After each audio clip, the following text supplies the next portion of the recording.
श्री सिद्धांत सरस्वती विजयते गौरी गोष्ठीपति वंदे गुरुपद्वंद्वं भक्तबिंदसमन्वितं श्री चैतन्य प्रभुं वंदे नित्यानंद सहोदितं श्री नंदनंदनं वंदे राधिका चरणोदयं गोपीजनसमायुक्तं बिन्दावनं मनोहरम् वाञ्छाकल्पतरुश्च कृपासिन्धुभ्यश्च पतितानं पावनेभ्यो वैष्णवेभ्यो नमो नमः। मूकं करोति वाचालं पङ्गुं लङ्घयितगिरिं यत्कृपातमहं वन्दे परमानन्दमाधवं। बिन्दावै तुलसीदेव वै पिया वै केशवस्य च कृष्णभक्तिपदे देवी सत्त्ववत्त्वये नमो नमः। नारायण नमस्कृत्य नरं चैव नरोत्तमं देवीं सरस्वतीं व्यासं ततो जयो मुदीरये। संकीर्तने कृष्ण कथोपदेशे गौरीयपत्रस्य प्रकाशने च सदानुरक्तो गुरुभक्तियुक्तो भक्तिप्रमोदाक्ष जगोद्वरुन् ध्येयं सदा परिभवग्नमभिष्टदोहं तीर्थास्पदं शिवविरञ्जनुतं शरण्यं वेत्तात्युहं पुनतपाल्भवद्दिपूतं वन्दे महापुरुषते चरणारविन्दम् यत्पादपल्लवनखचन्दमनिच्छटाय विस्फुरिजित किमपि गोधु स्वदर्शि पूर्णानुरागरस सागर सारमूर्तिः साराधिका मयि कदा कृपां करोसि। श्रीकृष्ण चैतन्य प्रभु नित्यानंद श्री अद्वैत गदाधर शिवसदि गौरभक्तबिंद श्रीकृष्ण चैतन्य प्रभु नित्यानंद श्री अद्वैत गदाधर शिवसदि गौरभक्तबिंद। हरे कृष्ण कृष्ण कृष्ण हरे हरे हरे राम राम राम हरे हरे। आजानुलंबित भुजौ कनकाबुदातो संकीर्तनैकपितरो कमलायताक्षो विश्वाम्बरो द्विजवरो जुगधर्मपालो वन्दे जगत्प्रियकरो करुणावतारो। हरे कृष्ण कृष्ण कृष्ण हरे हरे हरे राम राम राम हरे। नमामि गंगे तव पादपङ्कजं सुरासुरैर्वन्दितो दिव्यरूपं भुक्तिं च मुक्तिं च ददासि नित्यं भावानुरूपेण सदा नरानं। गंगातरङ्गरमणीयजटाकलापं गौरी निरन्तरविभूषी त्ववामभागं। नारायणो प्रियमनङ्गमदापहारं वाराणसीपुरपति भजवीशनाथं। वागीशजुष्वदने लक्ष्मीर्यस्य च वक्षसि यस्यास्ति हृदयसंवित् त्वं सिंहमहं भजे। हरे कृष्ण कृष्ण कृष्ण हरे हरे हरे राम राम राम हरे। जेवा महिषे कितसौहृदार्था जनेषु देहान्तरवार्तिकेषु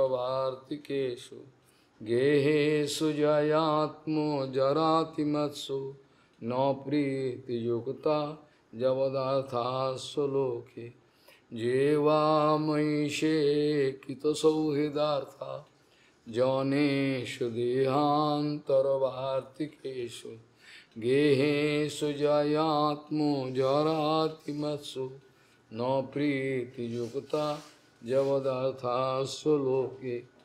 गौड़ीय गोष्ठीपति श्री भक्ति सिद्धांत सरस्वती गोस्वामी प्रभुपाद परमहंस जगद्गुरु জানিয়েছেন বদ্ধজীব নিজের চেষ্টায় মঙ্গল করতে গিয়ে ততোধিক অমঙ্গল বরণ করে। গৌড়ীয় গোষ্ঠীপতি শ্রী ভক্তি সিদ্ধান্ত সরস্বতী গোস্বামী প্রভুপাদ পরমহংস জগদ্গুরু জানিয়েছেন বদ্ধজীব নিজ নিজ চেষ্টায় নিজের মঙ্গল করতে গিয়ে ততোধিক অমঙ্গল বরণ করে। প্রভুপাদ জানাচ্ছেন যতদিন আমাদের ইচ্ছা আশা ভগবানের সঙ্গে গুরু বৈষ্ণবের সঙ্গে যতক্ষণ মিলে না যায় ততক্ষণ পর্যন্ত আমাদের যন্ত্রণাময় জীবন অবসান হবে না। যতক্ষণ পর্যন্ত আমাদের ইচ্ছা আশা সমস্ত কিছু গুরু বৈষ্ণব ভগবানের সঙ্গে যতক্ষণ একাকার না হয়ে যাবে, সম্পূর্ণরূপে যতক্ষণ পর্যন্ত মিলেমিশে হারমোনাইজ যতক্ষণ না হয়ে যাবে ততক্ষণ পর্যন্ত আমাদের জীবনে শান্তি আনন্দ সুখ পাওয়া সম্ভব নয়, কোনো মতেই সম্ভব। শ্রীল প্রভুপাদ বহু কষ্ট করে তার চৈতন্যমঠ স্থাপন করেছেন, গৌড়ীয় মঠগুলো স্থাপন করেছেন। তার নিজের কিন্তু কোনো প্রয়োজন ছিল না, এগুলো না করলেও তার চলত, কিন্তু তিনি করতে বাধ্য হয়েছেন। গৌরাঙ্গ মহাপ্রভু আর গুরুবর্গের আদেশ, সে আদেশ পালন করবার জন্য তাকে এইসব মঠ মন্দির সমস্ত কিছু স্থাপন করতে হয়েছে। আমাদের মতো পতিত জীবগণকে সংসার থেকে বাঁচাবার জন্য তিনি বহুত প্রচেষ্টা করেছেন। তার ৬২ বছরের ছবি দেখলে আমাদের বক্ষ বিদীর্ণ হবে। ৬২ বছরের ছবি দেখে গৌড়ীয়তে মনে হচ্ছে তার ৯০-৯৫ বছর বয়স হয়ে গেছে। এরকমভাবে নিজেকে গামছা মোড়া দিয়ে দিয়েছে, ভাবনা করা যায় না। আজ তার অবমাননার জন্য আমরা যেহেতু তার কোনো সম্মান দিতে পারছি না, তার সম্মান দেওয়া মানে তার আদর্শ আমরা মানছি না, এটাই তো ঠিক কথা।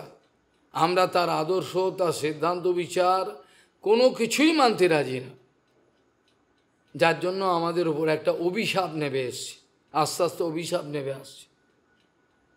যদিও শ্রীল সচ্চিদানন্দ ভক্তিমোহন ঠাকুর জানিয়েছিলেন মঠ মন্দির দালান বাড়ি না করে প্রয়াস, মঠ মন্দির দালান বাড়ি এগুলো না করাই ভালো। ভক্তিমোহন ঠাকুর জানাচ্ছেন যখনই কেউ কোনো মঠ মন্দির করে ফেলবে, বিগ্রহ প্রতিষ্ঠা করবে, তখন তার নিরপেক্ষতার অভাব হবে। সে নিরপেক্ষ থাকতে পারবে না, তোকে পায়ে ধরতে হবেই হবে। তোর পায়ে ধরছি, তুই এর কর, এ করতেই হবে, এ নালে হবে না। কাকে দিয়ে করাবে? আর যদিও করে সেগুলো অপরাধগ্রস্তভাবে কিছু জানেও না, আর শেখবারও কোনো ইচ্ছা নেই। পারমার্থিক জীবনের যে কথা প্রভুপাদ জানিয়েছেন, যেভাবে আমাদেরকে তৈরি করতে, আমরা কেউই চাই না। আমাদের মধ্যে একজনও নেই যে চায় প্রভুপাদের আদর্শ, প্রভুপাদের বৈরাগ্য সেগুলো আমরা গ্রহণ করে, একজনও নেই, একজনও পাওয়া যাবে না। খুবই দুঃখের ব্যাপার। ভক্তিমোহন ঠাকুর বলছেন যদি আমরা মঠ মন্দির ইত্যাদি করি তাহলে আমাদের নিরপেক্ষতার ব্যাঘাত হবে, আমরা নিরপেক্ষতা বজায় রাখতে পারব না। আমাদের জগতের সমস্ত সাধু এত পাওয়ারফুল নয় যে যে কোনো পরিস্থিতি যে যা খুশি করুক ও ওর তেজ নিয়ে বজায় থাকে, খুব কম, যার কিছু যায় আসে না, সমস্ত তার ক্রিয়াকর্ম নষ্ট করে দিল, তাকে ছেড়ে চলে গেল, তার নামে অপবাদ করল, তারপরেও সে সোজা রয়েছে। সে বলছে নিশ্চয়ই এটা ভগবানের ইচ্ছা, আমাকে পরীক্ষা করছেন, আমার ধৈর্য সহ্য, তা নাহলে এরম হবে কেন?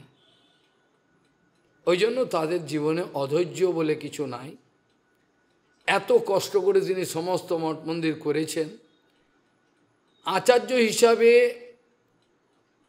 তার তুলনা মেলা ভার পাওয়া যাবেই না জগতে। আর তার দৃষ্টি প্রত্যেকের প্রতি থাকত, প্রত্যেকে যাদের যাদের দীক্ষা দিয়েছেন, যারা বাস্তবিক মঠের সেবায় আত্মনিয়োগ করেছেন, প্রত্যেককে তিনি দেখতে পেতেন চোখে, আর সেই অনুপাতে তাদের শাসন করতেন, সংশোধন করার চেষ্টা করতেন। বড় দুর্ভাগ্যের বিষয়, বর্তমানে আমরা কেউই চাইছি না যে ভাষাটা প্রভুপাদ বলতেন, কমপ্লিট ডোভিটেড। প্রভুপাদ বলতেন গুরু বৈষ্ণবের সঙ্গে আমাদেরকে খাপে খাপে মিলে যেতে হবে। এই শব্দটা প্রভুপাদ ব্যাখ্যা করতেন, আমাদের গুরু বৈষ্ণবের সঙ্গে খাপে খাপে মিলে যেতে হবে। আমার ভাল লাগে না এটা পারবো না, এরম ব্যাপার ছিল।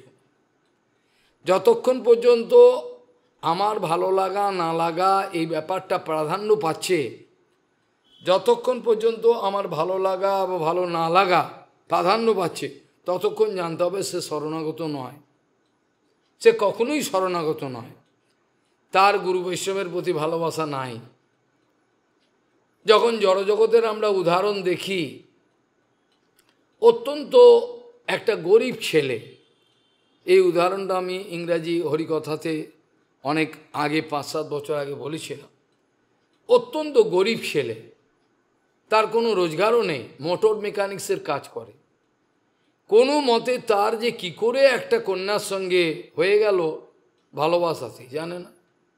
সে কোটিপতি ঘরের কন্যা, সে তার খাওয়া দাওয়া চলা ফেরা সে সম্পূর্ণ অন্যরকম। কিন্তু সে বাবাকে ত্যাগ করে, সমস্ত কিছু ত্যাগ করে, বাবা বলল তোকে ত্যায্য কন্যা করে দেবো, আমি তোকে পরিচয় দেবো না। ও তা ভালো, কিন্তু তথাপি আমি তাকে ত্যাগ করতে পারবো না। এই উদাহরণটা দেওয়ার মানে হলো লজ্জা পাওয়া। অর্থাৎ জড়জগতের যদি একটা জড় ভালোবাসার মধ্যে এতটা প্রীতি থাকে, এতটা স্বার্থত্যাগ থাকে, সেটা আমরা গুরু বৈষ্ণবের জীবনে এসে তাদের সঙ্গে তা পারি না। এই উদাহরণটা দেওয়ার অর্থ এই নয় আমি ওটাকে সেলাম দিচ্ছি, এটা নয়। এই উদাহরণটা দেওয়ার অর্থ হলো একটা জড়জগতের সামান্য ভালোবাসা, তার মধ্যে এতটাই স্বার্থত্যাগ হতে পারে যে স্বার্থত্যাগ আমরা আমাদের সাধু জীবনে কল্পনা করতে পারি না। এটা কী করে সম্ভব? তাহলে কতটা আমাদের নিম্নমান, আমরা কতটা নিচুতে অবস্থিত, সেটা ভাববার কথা। সামান্যতম আমরা আমাদের স্বার্থ, সামান্যতম সুখ সুবিধা কোনো কিছু ছাড়তে রাজি না। যেখানে একটা স্বাধীনতা সংগ্রামী একটা দেশের জন্য অনায়াসে প্রাণ বিসর্জন দিয়ে দিচ্ছে, মিলিটারিরা তারা দিচ্ছে সব কিছু। এটা বড় দুঃখের কথা, এটা বড় আফসোসের বিষয়। যতক্ষণ পর্যন্ত আমার গুরু বৈষ্ণবের চরণের সঙ্গে বাস্তবিক সম্বন্ধ জ্ঞান না হয়, অনেক সময় আমরা মনে করি আমি বড় শিক্ষিত, তাহলে বোধহয় আমার গুরু বৈষ্ণবের সম্বন্ধ হয়ে যাবে, তা নয়। অত্যন্ত কম শিক্ষিত, বাহাদুরি জানে না, দেখা গেল তার সঙ্গে গুরুদেবের প্রচণ্ড ভালোবাসা, তার হৃদয়ে লাগে, গুরুদেবের কোনো কিছু হলে তার কষ্ট হয়। এটাতে বোঝা যায় সে বাহাদুরিও হয়তো কম দেখাতে পারছে, অত দেখাতে জানে না, কিন্তু তার কিন্তু গুরু বৈষ্ণবের সঙ্গে সম্বন্ধ জুড়েছে। আর জুড়েছে বলেই তার ভজনের অগ্রগতি হওয়ার সম্ভাবনা আছে, অবশ্য সে যদি অপরাধ না করে। আমরা আনুগত্য মনে করি আমরা আমাদের ইচ্ছা মতো করবো, এটাও করব ওটাও করব। কিন্তু আনুগত্য কথার আমাকে ব্যাখ্যা গুরুপাদ পদ্ম করে দেখিয়েছেন।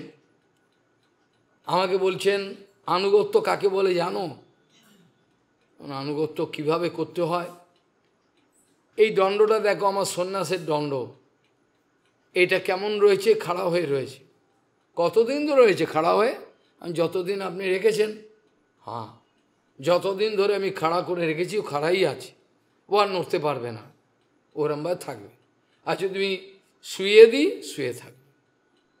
তাহলে দণ্ডটা যেন একটা দণ্ডের যেমন কোনো স্বাধীনতা নাই, ঠিক সেরকম গুরুচরণে আশ্রিত ব্যক্তির কোনো স্বাধীনতা থাকতে পারে না। সে মোমবাতি যেমন আলো দিতে দিয়ে, একটা বাস্তব সাধু, মোমবাতি যেমন আলো দিতে দিতে পুড়ে পুড়ে পুড়ে পুড়ে নিজে শেষ হয়ে যায়। এটা ছিল প্রভুপাদের জীবন, এটা হচ্ছে বাস্তব সাধুর জীবন। বাস্তবিক পক্ষে যিনি গুরুচরণে শরণাগত, আশ্রিত, দীক্ষিত, দীক্ষা তো আমাদের হয় না বাস্তবিক অর্থে, সেটা হলো এই রকম ধরনের বিষয়, অর্থাৎ আমার ভালো লাগা না লাগা, আমার স্বেচ্ছাচারিতা এক বিন্দু ওখানে স্থান পায় না। যেখানে ভাগবতে বলছেন বিকৃত পশুর যথা, এই উদাহরণটা গুরুপাদ দিতেন। যখনই কোনো মঠের মধ্যে কোনো অন্তর্দ্বন্দ্ব কিছু হতো, সেবা করতে দিচ্ছে না, উনি বলতেন এগুলো সব সহ্য করতে হবে। এগুলো সহ্য করলে তুমি তৃণাদপি সুনিজ হতে পারবে। আর তৃণাদপি সুনিজ মানে ভেবো না কাপুরুষ দুর্বল। অনেকে মনে করে ইনি তৃণাদপি, তার মানে না কোনো পাওয়ার নেই, কিছু নেই, এ তো তৃণাদপি, কিছু নেই, যা খুশি করো। কিন্তু বহুপাদ বলছেন তৃণাদপি সুনিজ যার জীবনে হয়, তার শক্তি স্বর্গের দেবতারাও কল্পনা করতে পারে, এস্টিমেশন করতে পারে না। প্রভূত শক্তি, এরা এতে ধারণাই নাই, এরা জানেই না তৃণাদপিতে শক্তি হয়। এরা কোনোদিন বাপের জন্য শোনেই নি। আমি তো নতুন শুনছি, আমি শুনিনি। হ্যাঁ, তৃণাদপি সুনিচের মাধ্যমে যে শক্তি সঞ্চয় হয়, তৃণাদপি সুনিজ ভাবের মাধ্যমে যে শক্তি সঞ্চয় হয়, এটা অফুরন্ত শক্তি, যার পেছনে মহাশক্তি যদি আসে কিছু করতে পারে না। এটা কেউ জানে না। ওরা মনে করে নিরীহ, একেবারে নিষ্কিঞ্চন তৃণাদপি, আমি যা খুশি অত্যাচার করব, তা নয়। ও যে সহ্য করছে, এই কথাটা অনেকেই জানে না। প্রভুপাদ যে শতকোটি যজ্ঞ করলেন, নাম যজ্ঞ করলেন, এর পেছনে রহস্যটা কি? প্রভুপাদ তো ভগবানের নিজজন, না করলেও পারতেন। এই শতকোটি যজ্ঞের মাধ্যমে উনি যে আমাদের দেখালেন ভজনের নৈরন্তর্য। ওনার ভজন তো এমনিতেই নিরন্তর হয়, ওনার ভজন দেখাতে হয় না, নিরন্তর হয়। কিন্তু এই নিরন্তর ভজন করলেন, তার মধ্যে এই ধরনের যে কৃচ্ছ সাধন, এটা একটা মানুষ বাঁচতে পারে না। চারিদিকে সাপ আর জঙ্গল, এর মাঝখানে টিলার মধ্যে বসে নাম করলেন, শতকোটি নামযজ্ঞ, এক আহার করতেন, তাও নিজে হাতে বানানোর জন্য কাউরাতে খেতে চাই। কার মনোবৃত্তি যেরকম সেগুলো চলে আসে, নিজে হাতে ওই ফুটিয়ে মাটিতে ফেলতেন, ওটাকে গোগ্রাসে পেতেন। কি কৃচ্ছ সাধন, এগুলো স্বপ্নে আমরা ভাবতে পারব। এটা একবার করেননি, 3 বার এগুলো করে তিনি আমাদেরকে দেখিয়েছেন হরিভজনে কতটা স্বার্থত্যাগ করতে হয়, যেখানে কোনো সুবিধা অসুবিধার কোনো স্থান থাকে না। তিনি ওই কৃচ্ছ সাধন করলেও যুক্ত বৈরাগ্যই করেছেন, তার আনন্দ ছিল। বিকৃত পশুর যথা মানে হলো, একটা পশুকে যেমন বাজার থেকে কিনে আনলে, হাট থেকে, একটা পশুকে যেমন পশুর হাট থেকে কিনে আনলে পরে পশুটাকে রোদে বেঁধে রাখলো, পশুটাকে জল দিল না, কিছুই করছে না, পশুটা কিছু বলতে পারবে না, তার কিছু করার নেই, হে প্রতিবাদ করতে পারবে না। এই জন্য বলছেন বিকৃত পশুর যথা। আমাদের মাথাটা গুরুদেবের চরণে, প্রভুপাদের চরণে বিক্রি হয়ে গেছে। এই জন্য আমাদের সারাদিনে যত কষ্ট হোক আমাদের সহ্য করতে হয়। আমরা সেবা ফেলে পালাতে পারবো না। তোমরা পালাতে পারো, না আমরা পালাতে পারবো, আমাদের ছাপ্পা পড়ে গেছে, সব লোক দেখছি। ওই জন্য আমাদের কোনো, তোমাদের কোনো রাস্তা থাকতে পারে, আমাদের কোনো রাস্তা নেই। এক অবশ্য রাস্তা নেই, এটাও আনন্দের বিষয়, এটার মধ্যেও আনন্দ আছে। তিনি ভগবান সেবা দিয়েছেন। প্রভুপাদ বলছেন ভগবান যাকে যত বেশি ভালোবাসবেন, প্রভুপাদ বলছেন ভগবান যাকে যত বেশি ভালোবাসবেন তাকে তত বেশি ঠেলে ঠেলে সেবা দেবেন, ঠেলে সেবা দেবেন। তিনি ভালোবাসেন, তোকেই এটা করতে হবে। আমি জানি তো সময় নেই, তোকেই করতে হবে, আর কাকে বলবো বল, তোকেই করতে হবে। এইভাবে ভগবান যে কোনোভাবে যাকে ভালোবাসেন, এটা জেনে রাখবেন, তাকে কোথা ছপ্পর ফেটে সেবা দেন। যেগুলো বড় বড় আচার্য করছে না, করতে পারছে না, করতে চাইছে না, সেই সব সেবাগুলো তাকে দেবেন। তোকেই করতে হবে, কষ্ট হলেও তোকেই করতে হবে। এটা হলো সেবক এবং ভগবানের মধ্যে সম্বন্ধ, যেটা প্রহ্লাদ মহারাজ প্রকাশ্যে জানিয়েছিলেন। যখন নৃসিংহদেব বারবার বলছেন তুমি কিছু বর চাও, প্রহ্লাদ মহারাজ যে বরের কি প্রয়োজন আছে, বরের তো প্রয়োজন নেই, আপনি আমার, আমি আপনার, আমি আপনার নিরুপাধিক, আমি আপনার নিরুপাধিক সেবক, আপনি আমার নিরুপাধিক মালিক প্রভু। তো আমাদের মধ্যে কোনো স্বার্থের সম্বন্ধ থাকা নয়। আমাদের মধ্যে কোনো স্বার্থের সম্বন্ধ আছে যে আপনি ভালো না দিতে পারলে পালাবো, এটা তো নয়। আমরা নিরুপাধিক সেবক চিরকাল, যে আমার কোনো কিছু বরের প্রয়োজন নেই, বর নিয়ে কি করব। কিন্তু বারবার যখন বলছেন তখন বাধ্য হয়ে বলছেন ঠিক আছে আপনার সম্মানে একটা বর আমি চাই। সে বরটা কি? কামানাম হৃদয় সংগ্রহ ভবতস্তু বিনয়বরম। আমি এই বর প্রার্থনা করছি ঠাকুর, যেন আমার হৃদয়েতে কোনোদিন কামনা বাসনার অঙ্কুরোদ্গম না হয়। কামনা বাসনা দূরের কথা, কামনা বাসনা দূরের কথা, কামনা বাসনার জন্য অঙ্কুরোদ্গম না হয়। যেখানে যা দেখব সব গুরুদেবের সেবা, যেখানে যা কিছু আছে জগতে সব গুরু সেবা, আমার ভোগের বস্তু তো নয়। আমি কি করে আলাদা রাখবো এটা? এটা তো হয় না। আমার জীবনে যা কিছু সব গুরু সেবার, প্রভুপাদের সেবা। আমি তো লুকিয়ে আত্মসাৎ করতে পারি না, এটা তো আমার ভজনের খেলাপ হবে।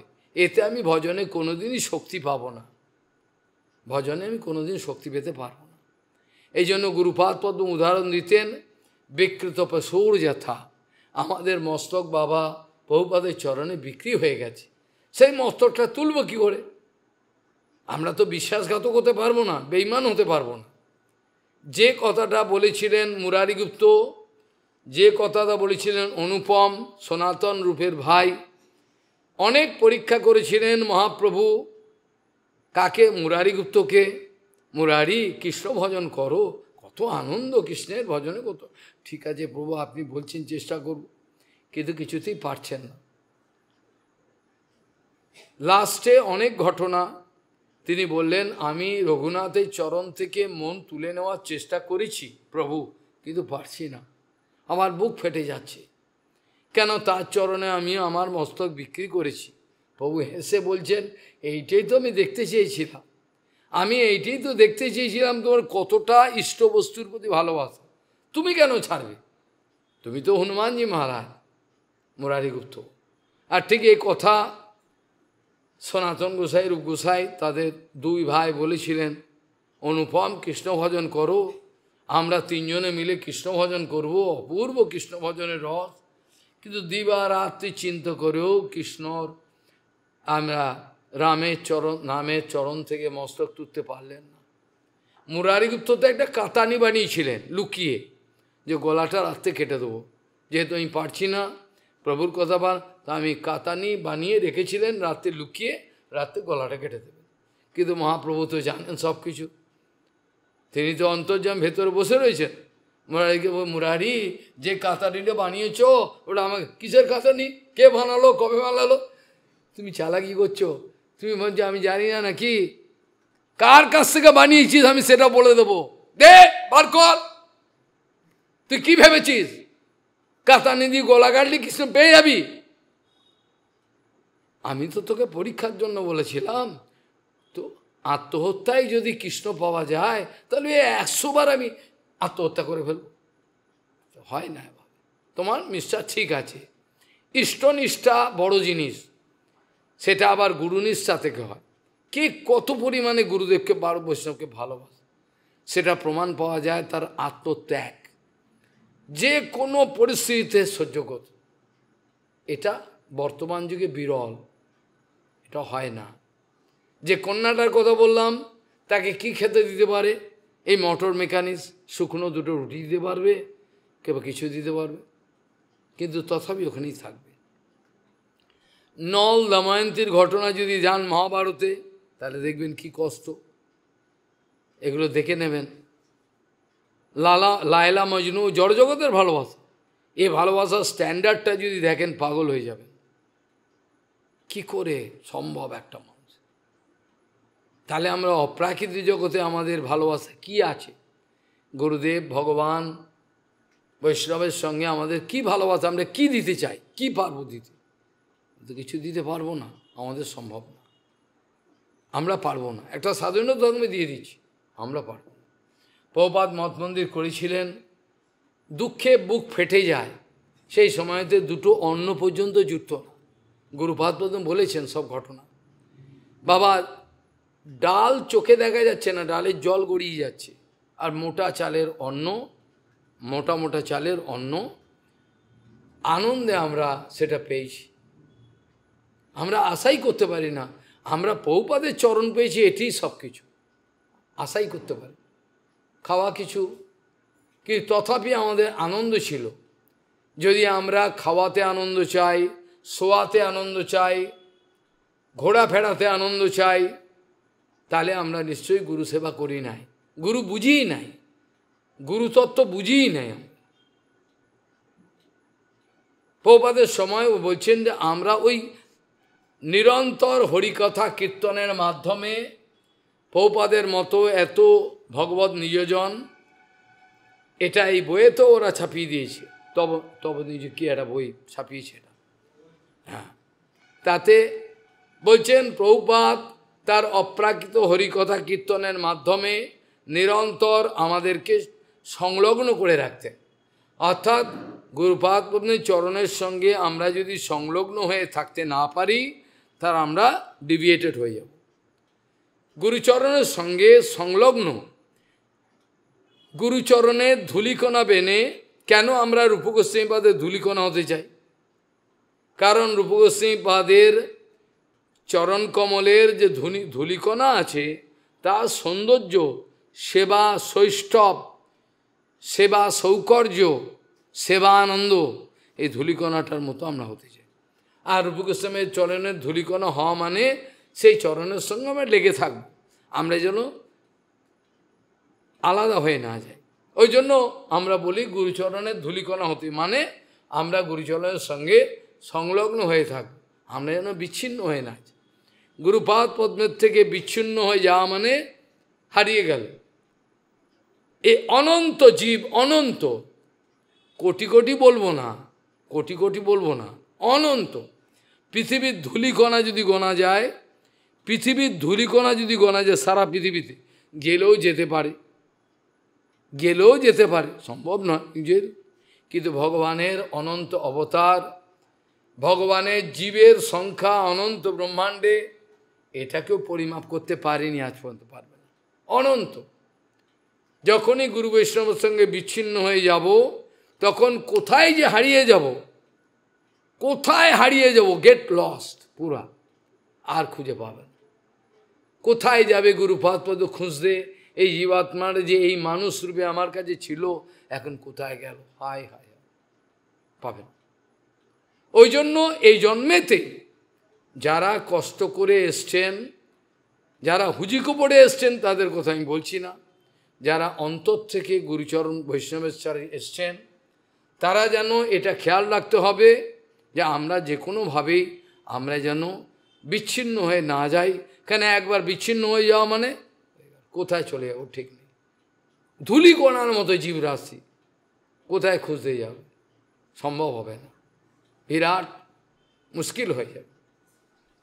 যে শ্লোক দিয়ে শুরু করেছিলাম, এটা পঞ্চম স্কন্ধের, ভগবান বলছেন যে বা মই সে কৃত সৌহৃদার্থা, যারা আমার সঙ্গে প্রীতির সম্বন্ধ করে ফেলতে পেরেছে, যে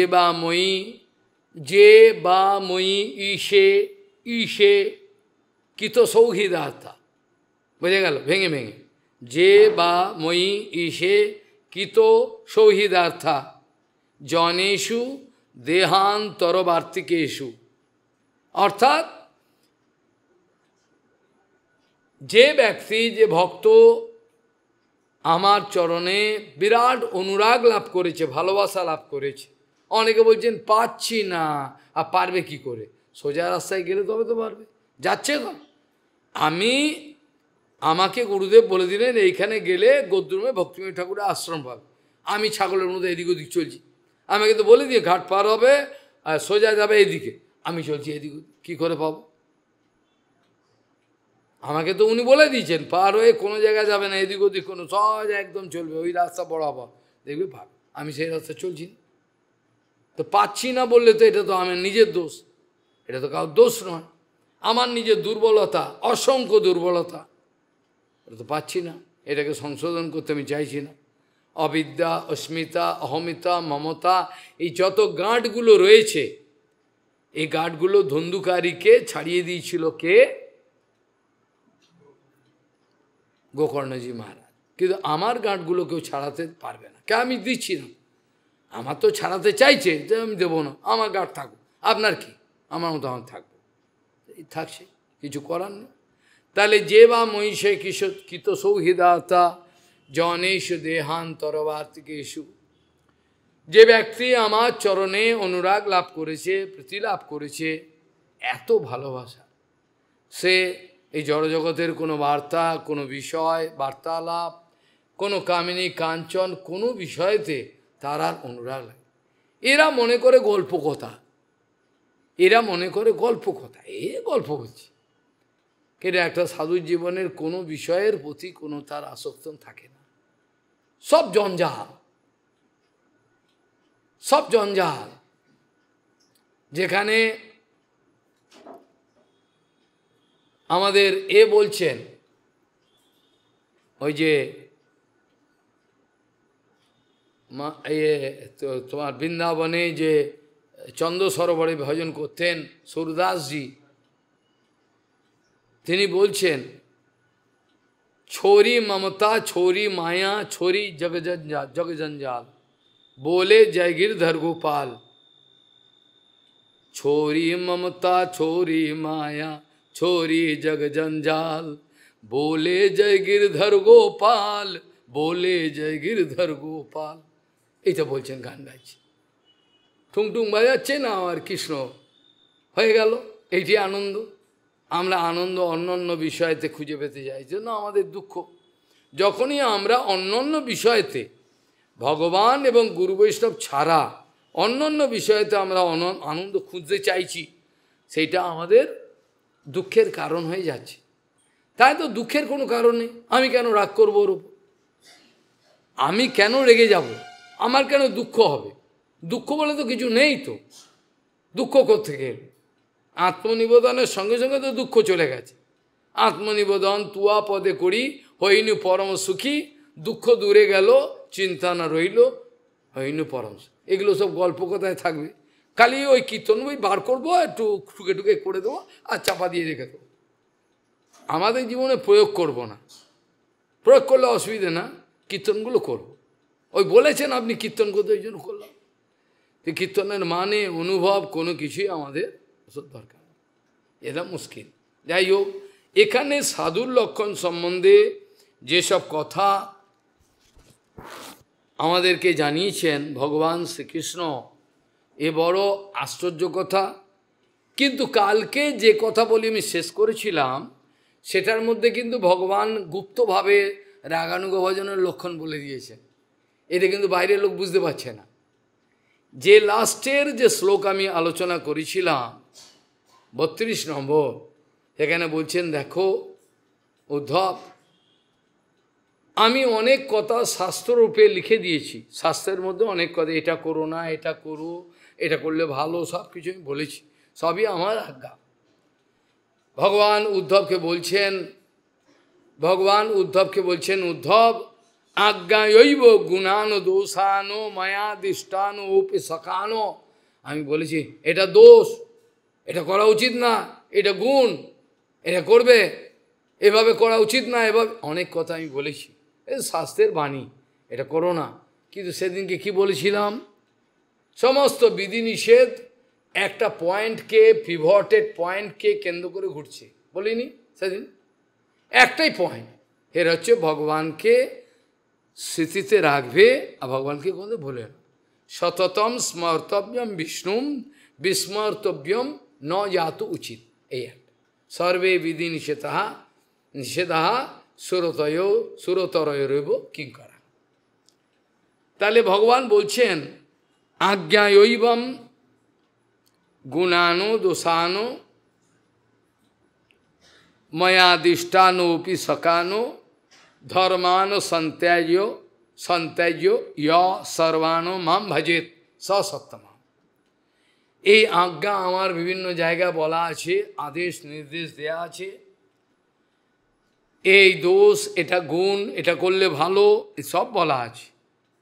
কিন্তু জেনে রেখো, এইগুলো সমস্ত যদি উপেক্ষা করে আমার প্রেম ধর্মেতে কেউ যদি আমাকে সেবা করে, ধর্মান সন্ত্যাজ্য সর্বাণ মাম ভজে, সর্বস্ব ত্যাগ করে, খালি আমি কি করে, একটাই পয়েন্ট, রাধারানী কোনো শাস্ত্রের ধার ধারেন না, রাধারানী গোপিকাগণ কোনো শাস্ত্রের ধার ধারেন না, শাস্ত্র আমাদের জন্য, কোনো ব্রজবাসী শাস্ত্রের ধার ধারেন না, আমাদের কৃষ্ণ, বাস একটাই কথা, কথা একটাই, আমাদের কৃষ্ণ আমরা ভালোবাসি, আর কোনো তার মধ্যে কোনো ভেজাল নেই, কথা একটাই, কৃষ্ণ আমাদের, কৃষ্ণকে সুখী রাখি আমরা, কেন আমাদের ভালো লাগে, আমরা জোর করে করি না, এই যে লোক দেখানো বানিয়ে এর করতে হবে গুরুদেবকে, এরম নয়।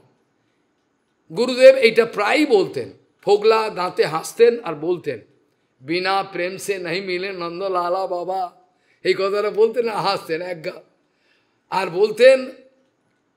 বলতেন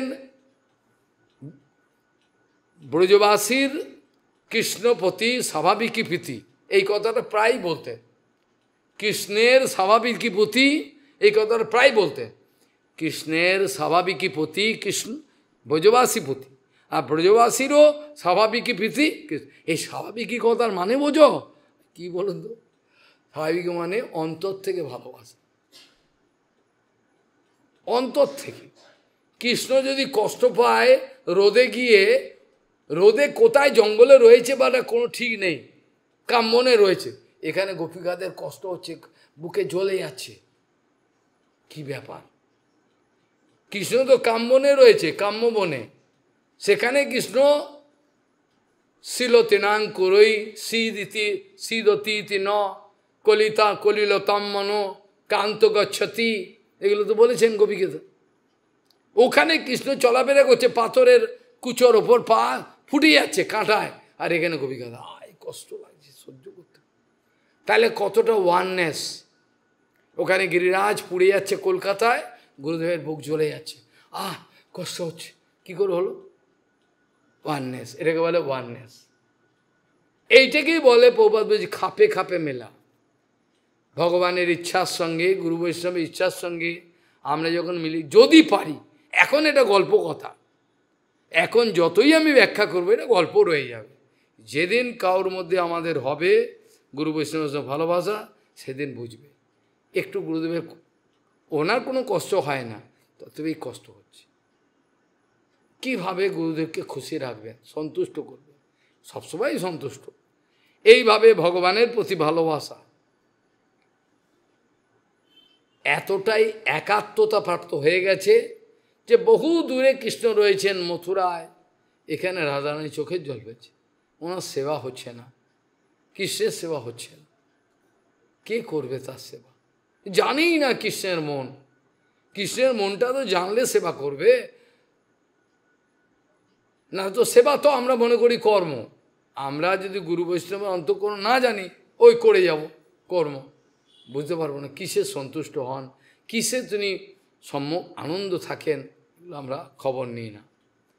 সেই জন্য বলছেন ভগবান এইখানে ইঙ্গিত দিচ্ছেন যে আজ্ঞা ঐবম গুণানো দোষানো ময়া দৃষ্টানো অপি সকানো ধর্মান সন্তায় সর্বাণ মাম ভজেত স সপ্তমা। এইসব জেনারেলস সাধারণ ধর্ম, এইসব জেনারেল যে সাধারণ ধর্ম রয়েছে, এটা করো না, এগুলো সমস্ত কিছু ফেলে দিয়ে যখন কেউ আমাকে অন্তর থেকে সেবা করে, তখন সেইটা আমি সেটা সেই ভক্তকে আমি বেশি ভালোবাসি। যেই কথাটা বলতে গিয়ে আমি পুরুষোত্তম ধামেতে যে প্রশ্নটা রাজা প্রতাপরুদ্র তুলেছিল তার গুরুদেব কাশ্যপ মিশ্র এবং সর্বভৌম ভট্টাচার্যের কাছে, যে কি ব্যাপার, প্রভু বলছেন শিগগিরই চান করে এসে প্রসাদ পাও, ও তো সবে এলো, এরা মাস্তক মোড়াবে, উপবাসে থাকবে, তবে তো এই জগন্নাথ দর্শন করলো না, প্রভু তো শিগগিরই যা, এই যে চান করে এসে খায় নাও, এটা কী ব্যাপার, এ তো শাস্ত্রের নিয়ম নয়।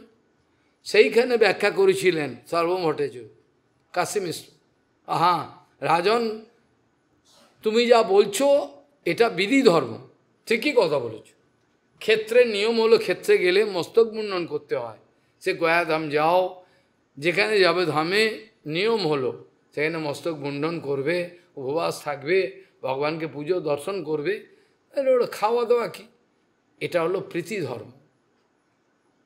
যেখানে আমার তাকানো, আমার চলা, আমার গালাগাল প্রত্যেকটাই ভক্তির মধ্যে গণ্য হয়, সেখানে আমি আর ভদ্র ব্যবহার দেখি কী করব, আমি আর ভদ্র ব্যবহার জগতে দেখি কী করব।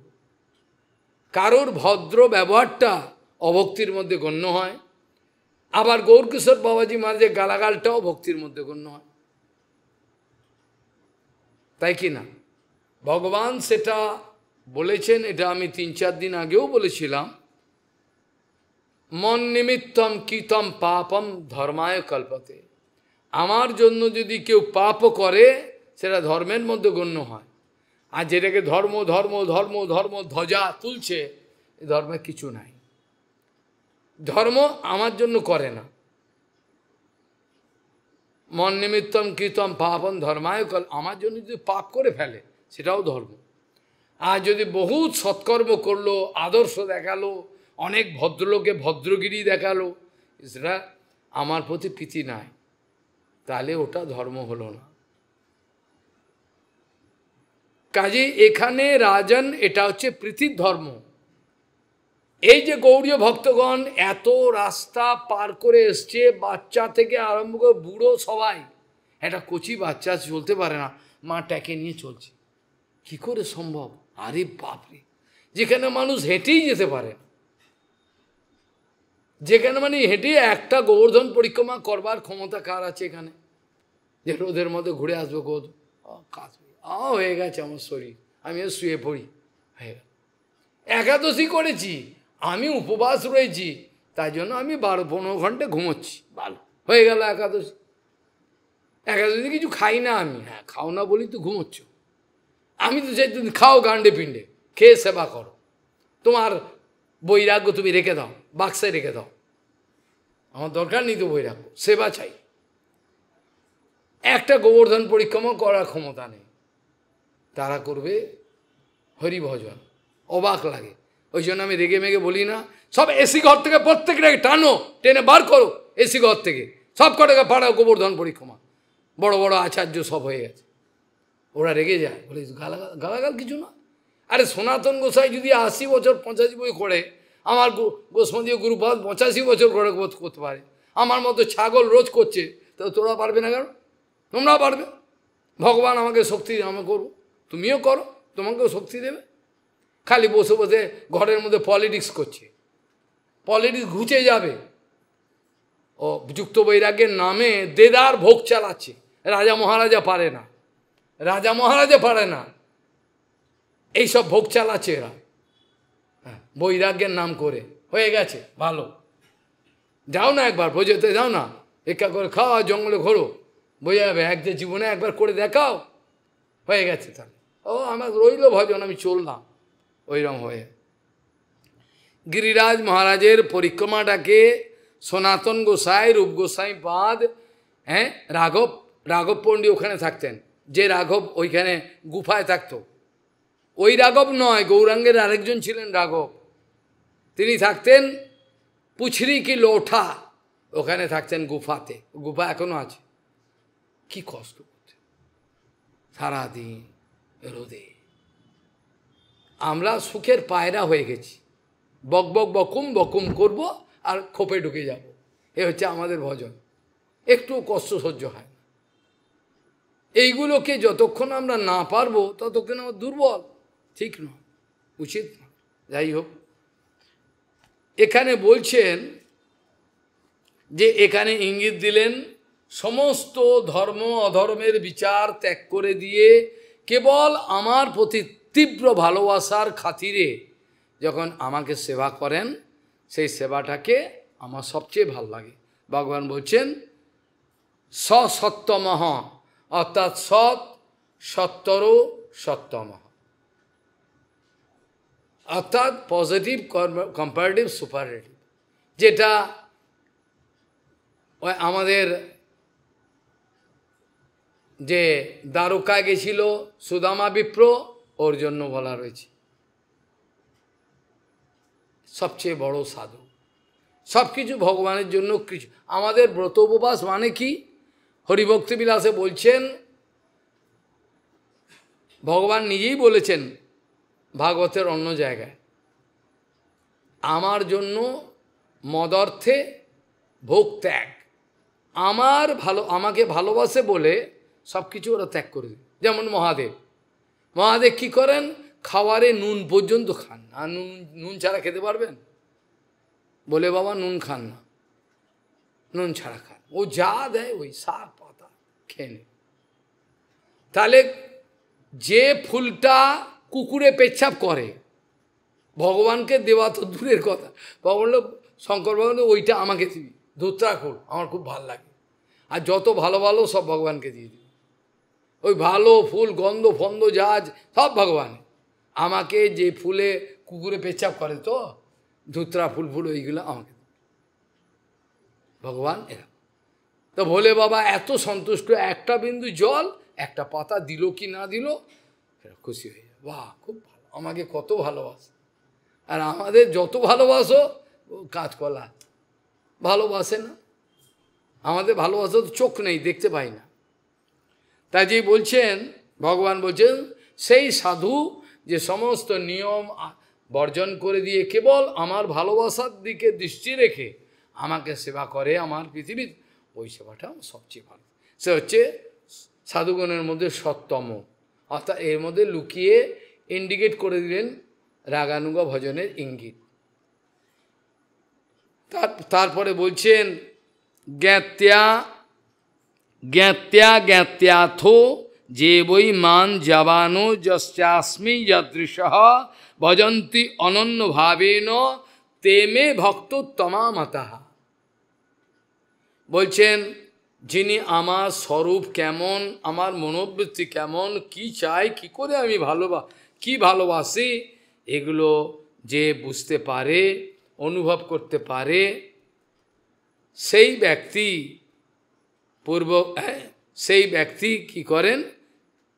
পূর্বোক্ত বিশেষণ বিশিষ্ট যত উদাহরণগুলো আমি বললাম সাধুর, সেগুলো বললাম, এগুলো হওয়া সত্ত্বেও এই গুণগুলো হয়তো তার মধ্যে আছে, তথাপি যে ব্যক্তি আমি কেমন, আমার অন্তঃকরণ জানার চেষ্টা করে, আমি কে কিরূপ, আমার স্বরূপ কি প্রকার, এ প্রকার যারা সেরকম জানে না, বোঝে না, আর বুঝতেও চায় না, কেবল কৃষ্ণকে ভালোবাসি আমরা, না জানিয়া যারা কেবল অনন্য মনে আমাকে ভজনা করে, ওরা বোঝে না।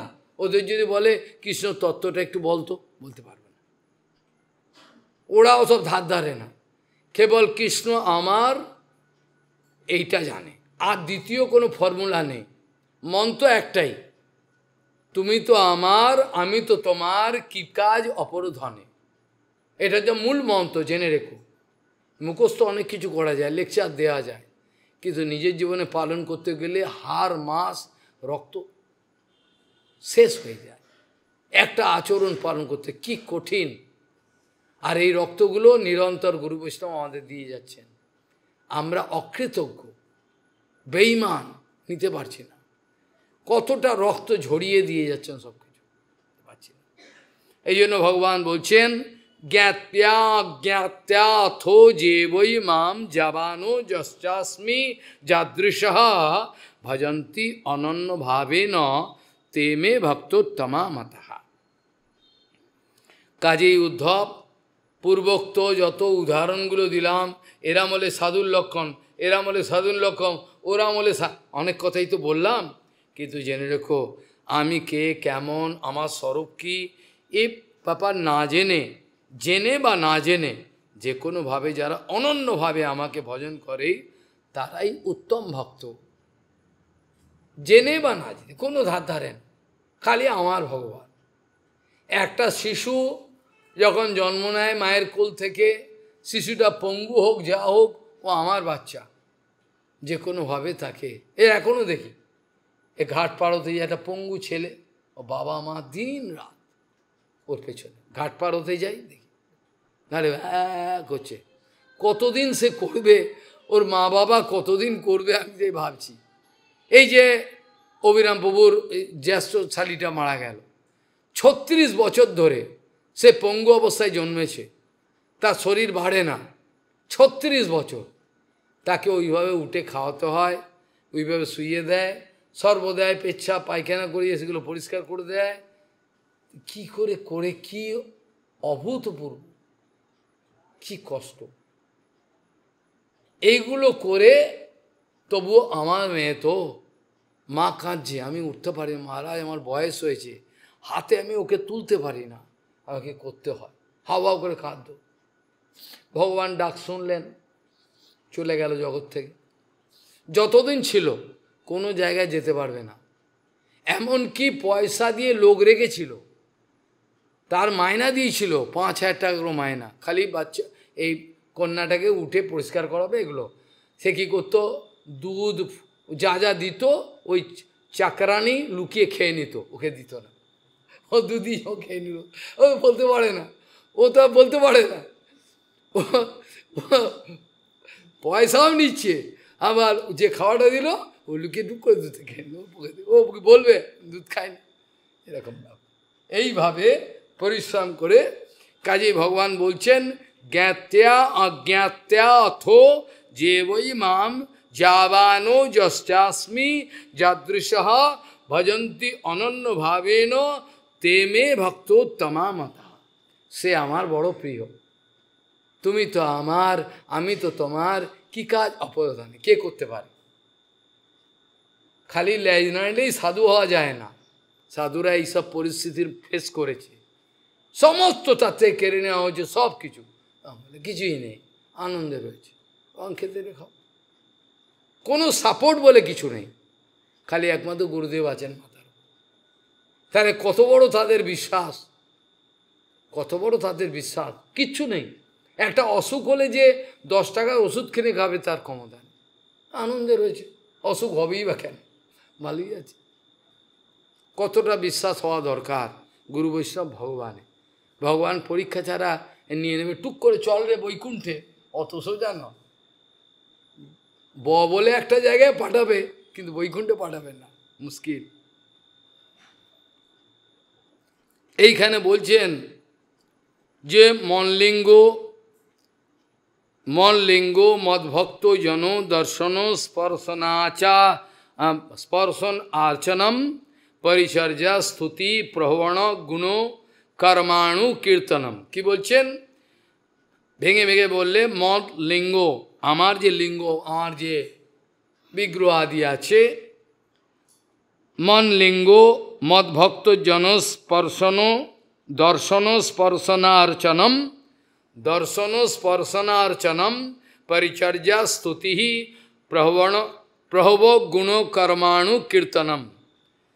এই যে আমার বিগ্রহের প্রতি আদর আর আমার ভক্তের দর্শন স্পর্শন, এই যে সেবা অর্চন, এগুলো করা, পরিচর্যা স্তুতি, তার বিভিন্ন রকম খবর রাখা, আর ভগবানের গুণকীর্তন করবার যে একটা নিরবচ্ছিন্ন প্রচেষ্টা, আমরা একটাও হরিকথা মনোযোগ সহিত শুনতে পারি না। প্রভুপাদ বলতেন এদের অধঃপতনের কারণ হলো এরা হরিকথায় অমনোযোগী ছিল। প্রভুপাদ বলতেন এদের যে আজকে অধঃপতন দেখছো, এরা বাস্তবিক নাটক করেছে, হরিকথা শোনে নাই। হরিকথায় অমনোযোগিতার কারণে এদের আজকে এই অবস্থা। হরিকথায় মনোযোগী, প্রত্যেকটা হরিকথাকে কি নতুন শোনা, কোনো আগ্রহ না, হচ্ছে হচ্ছে থাক না, ও আছে, কোনো আগ্রহ। তারা কি করে হবে? যেগুলো বিনা পয়সায় পেয়ে যাচ্ছে, বিনা পয়সায়, কোনো খরচা করতে, পয়সা দিয়ে যদি হতো তাহলে একটা, পয়সা দিয়ে বায়োস্কোপ দেখতে যায় তখন ভালো করে দেখে, পয়সা দিয়ে ঠাকুর দেখতে যায় তখন দেখে, এরা বিনা পয়সা, গুরু বৈষ্ণব বিনা পয়সা দিয়ে, হ্যাঁ আছে থাক না, বিনা পয়সায় কোনো জিনিসের মূল্য বোঝে না। ওই জন্য বামন গোস্বামী বলছে পঞ্জিকাটা পর্যন্ত বিনা পয়সা দিবি না, অন্তত 2 টাকা নিয়ে দিবি, কারণ দিলেই ও ফেলে রেখে বিছনার তলায় ফেলে দেবে।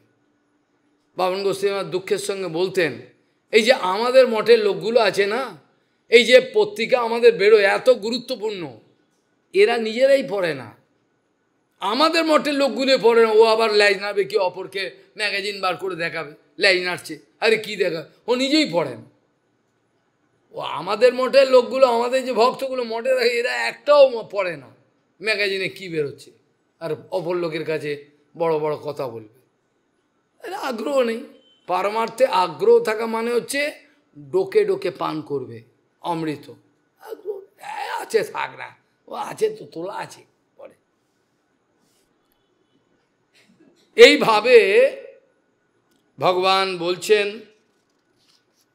যে দেখো, এইভাবে যখন কেউ কীর্তন আদি সব করে, এইসব কীর্তন আদি সব করা সমস্ত মল্লিঙ্গ মদ্ভক্তজন দর্শন স্পর্শনার্চনম পরিচর্যা স্তুতি প্রহব গুণ কর্মানুকীর্তনম, এগুলো সমস্ত আমার ভক্তের স্পর্শ, মদ্ভক্ত গাত্র স্পর্শ, এটা সাধুসঙ্গ হয়ে যাচ্ছে স্পর্শ করে। ভগবান বলছেন মদ কথা শ্রবণে শ্রদ্ধা মদ অনুধ্যানম মদ অনুধ্যানম উদ্ধব সর্বলাভোপহরণম দাসেনাত্ম নিবেদনম। আমার কথা শ্রবণে বিরাট শ্রদ্ধা অনুরাগ, আমার কথা শ্রবণে বিরাট অনুরাগ, যেখানেই আমার কথা হয়, বৃন্দাবনে এখনো এমন আছে কিন্তু এখন দুর্লভ হয়ে গেছে, যেখানে বাস্তবিক সাধুকতা, এখন তো নকল সাধুকা চলে যাচ্ছে, হচ্ছে বাজারে মিউজিক হচ্ছে, এমন এমন আমি শ্রোতা দেখেছি নিজের জীবনে, যেখানেই হরিকথা হবে, ভালো সাধু, ও যাবেই যাবে, না খেয়ে না দিয়ে হেঁটে হেঁটে চলে গেল, কথা হবে শুনে, অত দূর যাওয়ার দরকার নেই। আমরা গুরুপাদ পদ্মের কাছে যা শুনেছি, যে যখন পরম পূজ্য মাধব গোস্বামী মহারাজ পাঞ্জাব, চণ্ডীগড়, জলন্ধর, ভাটিন্ডা বিভিন্ন জায়গায় প্রচারে যেতেন, তখন ঋষিকেশ মহারাজও থাকতো, ঋষরা ঋষিকেশ মহারাজ, আপনারা দেখেননি, জানেনও না, ঋষকা ঋষিকেশ মহারাজ, তারপরে অন্য অন্য মাধব গোস্বামী মহারাজ যা অনেকেই থাকতেন, কেউ কীর্তন করতেন, কি করতেন, গুরু মহারাজ তো থাকতেনই। বলছেন আমরা অবাক, যখন কোনো জায়গায় যেতাম দিনের মধ্যে 4 বার হরিকথা, সকালবেলা একটা হয়ে গেল, 7টা 8টার থেকে 10টা পর্যন্ত, এবার যে যা চলে গেল, আবার আরম্ভ হলো 1টা 1:30 2টো থেকে শুরু হলো 4টে, আবার 2-1 ঘন্টা কীর্তন, আবার 6টা থেকে 8টা, ওখানে তো দিন বেশিক্ষণ থাকে দিন, সব লোক ছাতু রুটি সব নিয়ে প্যাক করে, সাধু বাবা আয়া হ্যাঁ, সব ছাতু জল সব নিয়ে চলে, কি খাবে? কি খাবে? ওই বিহারিদের মধ্যে ছাতুগুলো খাচ্ছে। কি আনন্দ! এইসব বড় বড় সাধু এসছে, কি সুন্দর কথা শুনছেন। শিল বামন গোস্বামী মহারাজের কথা মনে পড়ে। একবার আসামে, অসম দেশে একটা বিশেষ জায়গায়, কোন জায়গায়, মেঘালয় বোধহয়, আসাম না মেঘালয়, অজোরে বৃষ্টি মানে একেবারে জল জমে গেছে। আর তার সঙ্গে তার গুরু ভাইরাও রয়েছে, আমি তাদের নাম বলবো না, তাদের অপমান হয়ে যাবে। তো বামন মহারাজ বলছে চলুন, হরিকথা আছে ওখানে, সব ভক্তরা যেত, বা আপনি যান, হ্যাঁ বৃষ্টিতে কে আসবে, দেখছেন না কি অবস্থা, রাস্তায় জল জমে গেছে, যান আপনি যান। ঠিক আছে, আপনারা বৈষ্ণব আমাকে আদেশ করলেন, আমিই যাই। ওই ছাতা নিয়ে টুকটুক করে চললেন, সেবক চললেন। চলে গিয়ে ওমা, যেখানে প্যান্ডেল হয়েছে হরিকথা দেখে লোকে লোকারণ্য, জলে দাঁড়িয়ে সাধু বাবা আসবে শুনবো। বা মনে মনে ভালোই হলো, ভগবান ব্যবস্থা করেছে, আমিই বলি। লোকে লোকারণ্য, সব দাঁড়িয়ে রয়েছে, কখন সাধু বাবা আসবে কিছু বলবে, এত শ্রদ্ধা। জল পড়ছে, ছাতা নিয়ে সব দাঁড়িয়েছে, এতটাই অবস্থা। যার যে পরিমাণে হরিকথা শ্রবণে অনুরাগ হয়েছে, তত পরিমাণে সে বড় সাধু হয়েছে জেনে রাখবে। যতই লেজ না হোক, হরিকথায় মন নেই, কিছু লাভ হবে, কিছুই লাভ হবে। এই জন্য বলছেন, মত কথা শ্রবণে শ্রদ্ধা, আমার কথা শ্রবণে প্রগাঢ় অনুরাগ। এগুলো তো আগেও আলোচনা করেছি না, বিভিন্ন রকম সাধুর লক্ষণ সম্বন্ধে, যে ভগবানের ধামেতে থাকবার আগ্রহ, তো ভগবানের কথায় অনুরাগ, এগুলো সব সব আলোচনা করেছি আমি বিভিন্ন জায়গা থেকে। দরকার হলে আবার কালকেও আলোচনা করা যাবে। তাই যে মত কথা শ্রবণে শ্রদ্ধা, মদনুধ্যানম উদ্ধব, সর্বদাই আমার ধ্যান মগ্ন হয়ে রয়েছে, চেয়ে চেয়ে চলছে, সবসময় আমার চিন্তা করছে। এখানে বলছে আমার ধ্যান অনুধ্যান, অনুধ্যান মানে হলো আমার যে চিন্তা আমাকে যে ধ্যান করছে, ওর মধ্যে কোনো ইন্টারাপশন নাই, কোনো বাধা নাই, নিরন্তর আমাকে দেখছে, নিরন্তর দেখে যাচ্ছে আমাকে, বুঝে গেল। আর তার সঙ্গে অন্যান্য কাজ করছে, কিন্তু সবসময় আমাকে দেখতে পাচ্ছে, এরকম ভাবনা। মত কথা শ্রবণে শ্রদ্ধা, মদনুধ্যানম উদ্ধব, আর সর্বলাভোপহরণম, যা কিছু লাভ হয় পায় সব কিছু ভগবত চরণে নিবেদন। দাস্যে দাস্যে না আত্মনিবেদনম, দাস্য করতে গিয়ে নিজের আত্মনিবেদন করে বসে রয়েছে সম্পূর্ণ। আর আমার জন্মকর্মের বিপুল কথা আর ব্রতগুলো আলোচনা করে, জন্মাষ্টমী, রাধাষ্টমী আদি সব। মজ্জন্মনো কর্মকথনম মম পর্বানুমোদনম, আমার যে পর্ব, এই জন্মাষ্টমী পর্ব আছে, পালন করতে হবে। আর আমার জন্ম কর্ম এসব বিভিন্ন দিব্য কথা আলোচনা করে। মজ্জন্ম কর্ম কথনম মম পর্বানুমোদনম, এখানে জন্মাষ্টমী হওয়া উৎসব করো একটা সুন্দর, পর্বের অনুমোদন, পর্ব তো করবেই, আবার পর্বের অনুমোদন নিজে করছে না। ভাগবতে বলা আছে যে নিজে ভাগবত শুনলো না, খালি বলছে ওখানে ভাগবত কথা হলো ভালো, আচ্ছা করো করো, আমার জায়গায় ভাগবত কথা, তারও মঙ্গল হয়ে যাবে। যেখানে অনুমোদন করেছে ভাগবত কথা, ওখানে ভালো হবে, হোক না। যেমন একজন মুসলিম ঢাকায়, আমাদের হিন্দুগুলো সব বাধা দিচ্ছে, এর কোনো মঠ হবে না, কোনো মঠ হবে না। আর মৌলভী সাহেব তিনি মিটিংয়ে বলছেন, সব তাদের মেম্বার রয়েছে, এই যে পঞ্চায়েত তো ওখানে না, ওখানে মিউনিসিপ্যালিটি শহর ছিল, মিটিংয়ে বলছে আরে আপনাদের হিন্দুদেরই তো সুন্দর মন্দির হবে, চৈতন্য, আবার বলছেন মৌলভী সাহেব চৈতন্য মহাপ্রভুর একটা মন্দির হবে, ভালো তো, আপনারা বাধা দিচ্ছেন কেন?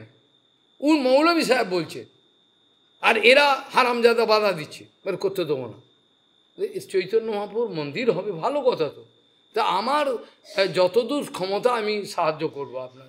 এবার আপনারা দেখুন, এমনকি ওই কর্পোরেশনের জমি বিক্রি করা যাবে না, বিক্রি করা উচিত নয়। মৌলভী সাহেব লিখলেন, আমাদের অর্থনৈতিক অবস্থা যা, এই জমি আমাদের প্রয়োজন নেই, বিক্রি করলেই ভালো, বলে জমি গৌরী মঠকে দিয়ে দিলেন। দেখো কিরকম, উনি মুসলিম কিন্তু ওই জমি কিন্তু দেয়া যায় না, দেওয়া অবৈধ। তিনি বললেন আমাদের যা অর্থনৈতিক অবস্থা, এতে এই জমি আমাদের এমনি দরকারও নেই, এটা দিয়ে দিলেই ভালো, আমরা বিক্রি করতে। ঠিক একই ঘটনা ঘটেছে চণ্ডীগড়ে। যে চণ্ডীগড়ের 1 ইঞ্চি জমি, 1 ইঞ্চি আপনি পাবেন না, যত পয়সা দেন 1 ইঞ্চি বা 1 ইঞ্চি জমি পাবেন না। সেইখানে পরমবিহারী মাধব গোস্বামী মহারাজকে কী করে ওই কর্পোরেশনের জায়গায় জমি পেলেন, মেন রাস্তা 20 সেক্টরে, কত ক্ষমতা একটা সাধুর দর্শনে। পল্টন বাজার গৌহাটিতে যেখানে একটা ছুঁচ রাখার জায়গা নেই, সেখানে মেন জায়গা মন্দির। কি করে সম্ভব হয়? এরা কোনো জাদু, এরা কি জাদু জানে না কি জানে, কে জানে, দিয়ে দিচ্ছি ওই জায়গায় মন্দির হয়ে। পরমবিহারী মাধব গোস্বামী মহারাজ যত মন্দির সব মেন জায়গায়। দেরাদুনে যান, DL রায় রোড, মেন রাস্তা, আরে বাপরে বাপ। পুরীতে যান, গ্র্যান্ড রোডে। এর নাম হলো পরমবিহারী মাধব গোস্বামী মহারাজ। একে আবার আমরা গালাগাল দেয়, কোন ছাগলের এত বড় সাহস, এত বড় সাহস। মানে সংকল্প মাত্র সিদ্ধ। আপনি বিশ্বাস করবেন না আমার কথা, মনে করবেন গল্প বলছে, আপনার মনে হবে গল্প বলছে। মাধব গোস্বামী রাস্তা দিয়ে যাচ্ছেন, এইখানে যদি মন্দিরটা হতো ভালোই হতো, ওইখানেই মন্দির হয়ে গেল। খালি মাধব গোস্বামী মহারাজ মথুরা থেকে নেমে পাগলা বাবার মন্দির থেকে হাঁটতে হাঁটতেই যাচ্ছেন, জমি দেখছেন কোথায় মন্দির করলে ভালো হয়, করে ঘুরতে ঘুরতে ঠিক যেখানে ওই ভারত সেবাশ্রম, ভারত, এই জায়গাটা হলে ভালো হয়, মন্দিরটা হলে ভালো, ওই জায়গায় হয়ে গেল। পরে খবর পাওয়া গেল ওটা রাধারানীর বাড়ি ছিল, আতিফ পাজিং কাজে, মানে বিশ্বভানু মহারাজের এইখানে একটা বাড়ি ছিল ওই জায়গাটায়। তাহলে কি জাদু জানে, কত তাদের ক্ষমতা, যে তাদের ইচ্ছামাত্র ভগবান অনুমোদন করেন। এইখানেই হবে, যেখানে 1 ইঞ্চি জমি পাওয়া যাবে না। তাহলে এবার বুঝুন সাধু কাকে বল। তাহলে এই সাধুদের আমরা অবমাননা করি, এই সাধুদের আমরা অবমাননা করি, আমরা পারি না। তাই যে মজ্জন্ম কর্ম কথনম মম পরমানুমোদনম, আমার পর্বের অনুমোদন, আমার জন্ম কর্ম কথা কীর্তন গান আর গীত, গান করবে, সঙ্গীত, হ্যাঁ সঙ্গীত করবে আর নৃত্য করবে। ব্রজবাসীরা নৃত্য করে না? ব্রজবাসীদের নৃত্য দেখেছো? কিচ্ছু দেখেনি। যেসব ব্রজবাসী আমরা দেখেছি, তোরা এখন দেখতে সব চলে গেছে। কি আনন্দ তাদের, ও হো বাপরে। এই যে আমাদের পান্ডাগুলো ছিল, পান্ডাগুলোর আমি ব্যাসাসনে বসে বলছি, একটাও বানিয়ে বলছি না। গিরিধারী পান্ডা কি ধরনের আমাকে ভালোবাসত, কল্পনা করে যেন। পান্ডা এখানে শুয়ে আমি দেখি খুঁজেখুঁজি, ওর পেট মোটা, খুঁজেখুঁজি হচ্ছে। বাবা তেরা জেসা নেই আজকাল, বাবা বলছে শ্যাম বাবা এসি ঘরে ঢুকিয়ে দিয়েছে, আর আমি এসি ঘরে থাকবো না। আর ও হাসছে, আমি থাকতে পারছি না, বাইরে চলে যাচ্ছি। এসি তো আচ্ছা হ্যাঁ যা থাক ভালো করে, আমি পাচ্ছি না, তুই থাক এখানে, আমি বাইরে থাকি। দুজনকে এক ঘরে ঢুকিয়ে দিয়েছে, এই ধরনের আনন্দ। আর রাস্তা থেকে ধরে নিয়ে গেল, চল মেরা ঘর মে রুটি খাएगा চল।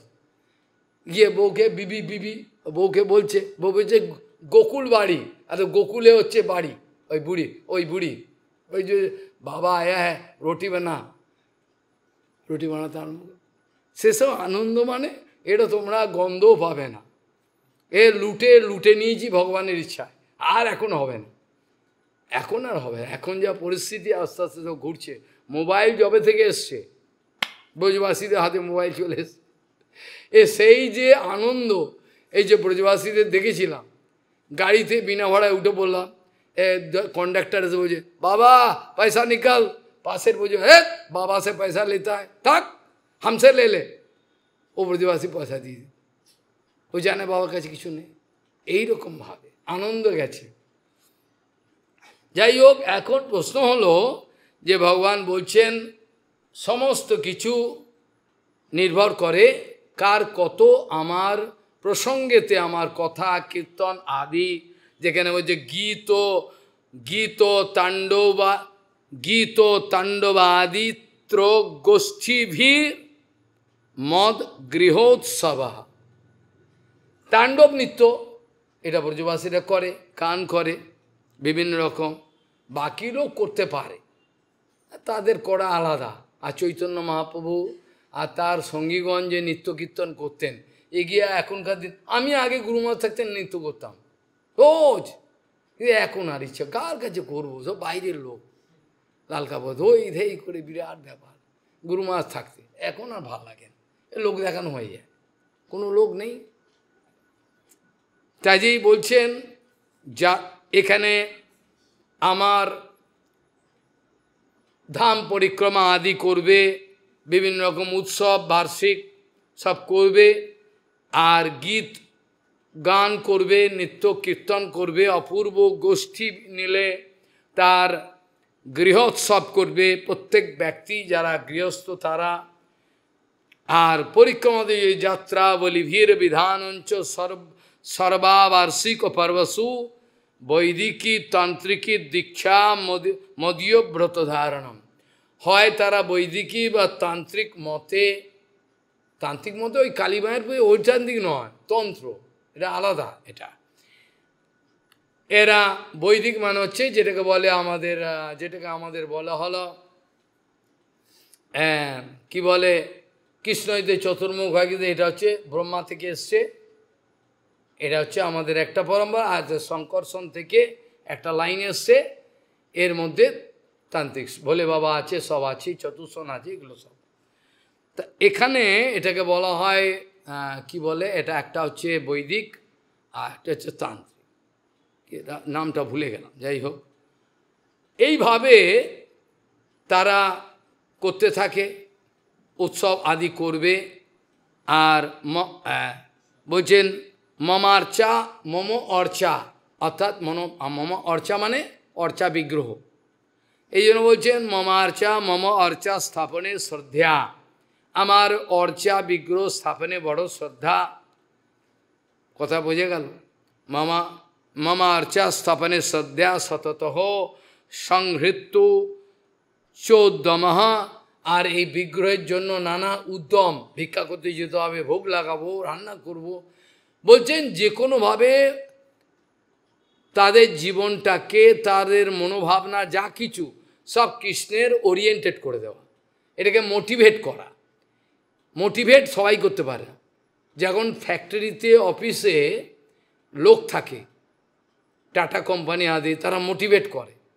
প্রথমেই চাকরিতে জয়েন নিজে বলেছে আমার কাছে টাটা কোম্পানিতে কাজ করতো, সেই ব্যক্তি এসে বলছেন মহারাজ কী ধরনের ওরা ম্যাটেরিয়াল কল্পনা করতে পারবে না।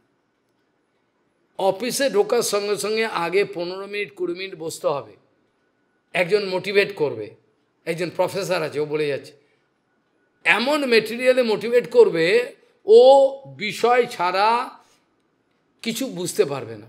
ওর মাথা থেকে যদি কোনো স্পিরিচুয়াল কিছু থাকে সামান্য এক ফোঁটা, ওটা উড়িয়ে দেবে কর্পূরের মতো, তারা তো এনার্জিটা দেবে না, এখানে অন্যমনস্ক হয়ে যাবে। এরা বলেছে এইভাবে পয়সা দেয়ালো। কাজেই এখানে আমার মম অর্চা স্থাপনের শ্রদ্ধা স্বতঃ নিজের থেকে প্রেরিত হয়ে, আর সব সময় এই বিগ্রহের সেবা করব, মঙ্গলারতি হবে, ভোগ লাগাবো, বাল ভোগ, তারপরে দুপুরের ভোগ, নানা রকম এই যে ব্যস্ততা, এর উদ্যম, এই যে উদ্যমটা, এই উদ্যমটা দরকার হয়। সংগীত চ উদ্যম। আর উদ্যান উপবন ক্রীড় পুরো মন্দির কর্মণি, মন্দির কর্মণি, মন্দির নির্মাণ করবে, কোনো জলকূপ করলো, ভগবানের সেবা, বিভিন্ন রকমভাবে এই নানা রকম ব্যস্ততায় তারা থাকবে।